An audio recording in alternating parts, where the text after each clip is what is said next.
प्रिय दोस्तों, मेरे YouTube चैनल में आप सभी का स्वागत है। दोस्तों, आज हम बात करेंगे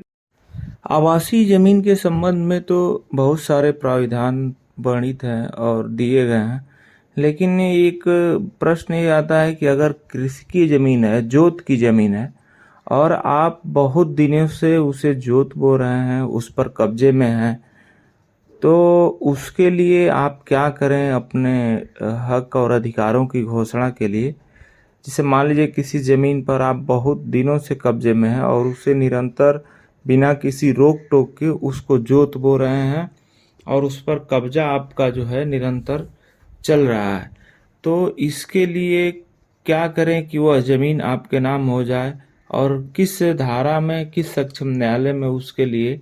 वाद योजित करें। और यदि आज तक आपने हमारे चैनल को सब्सक्राइब न किया हो तो ऐसी ही जानकारियों के लिए कृपया हमारे चैनल को सब्सक्राइब करें। तो इसके विधिक प्राविधानों में देखें तो उत्तर प्रदेश जमींदारी विनाश अधिनियम की धारा 229B और 229C में इस तरह के प्रकरणों के संबंध में प्राविधान वर्णित किए गए,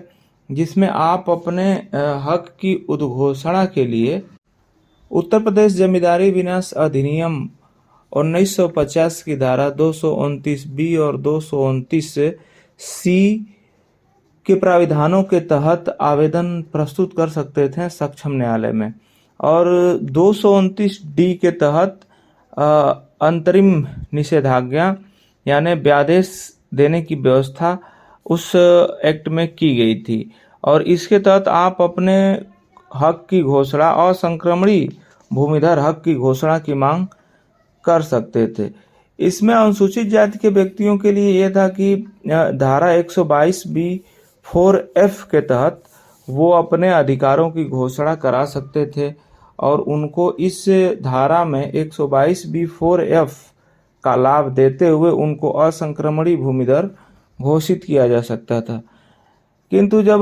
राजस्व संहिता 2006 में बनी और ये लागू हुई, तो इसमें 229B के जगह पर धारा 144 बनाई गई, जिसके तहत अगर किसी कृषि की जमीन पर अगर आप काबिज हैं, बहुत दिनों से काबिज हैं, तो आप उसमें अपने साक्ष्यों सहित